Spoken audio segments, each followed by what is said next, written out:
Hi, I'm Alia.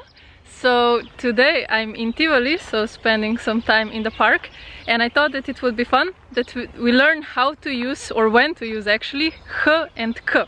So both of them mean two, but again depending on the context it can mean something else as well. But just let's keep this lesson very simple and basic, because it's just when do we use k and when to use h, right?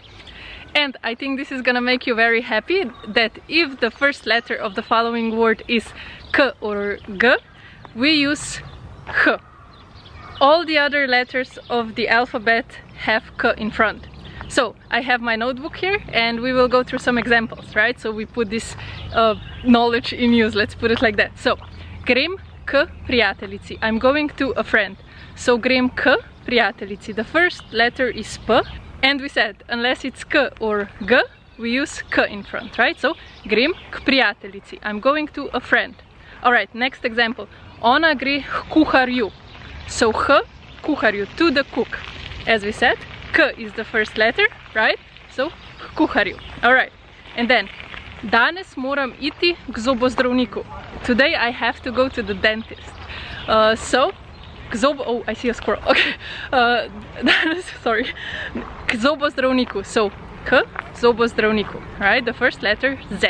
So, as we said, k is not k or g. Right? All right.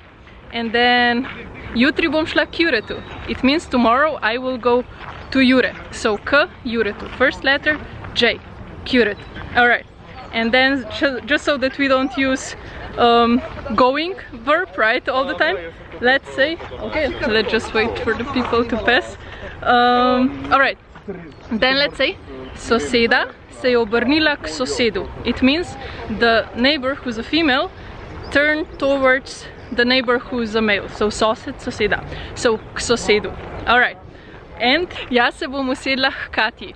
So h, Katji. We said if it's h or g, right, then it's h. So Katji. This means I will sit next to Katja. Alright, and we said Prisedi k meni. This means sit next to me. So k meni.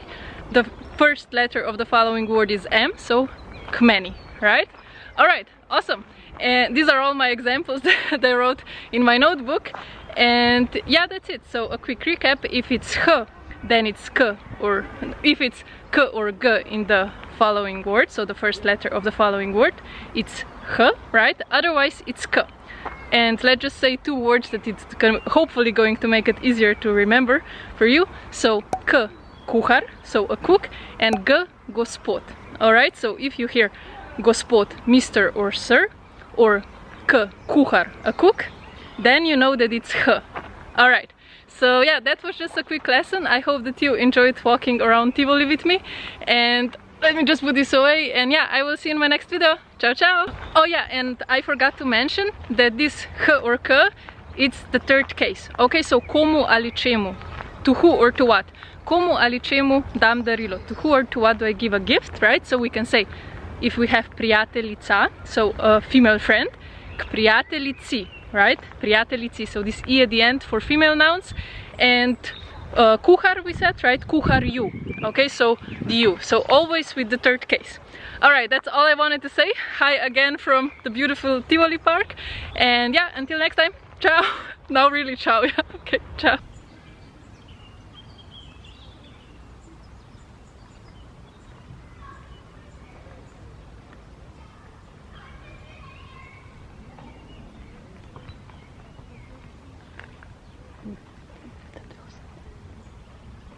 Ti je našla lepo.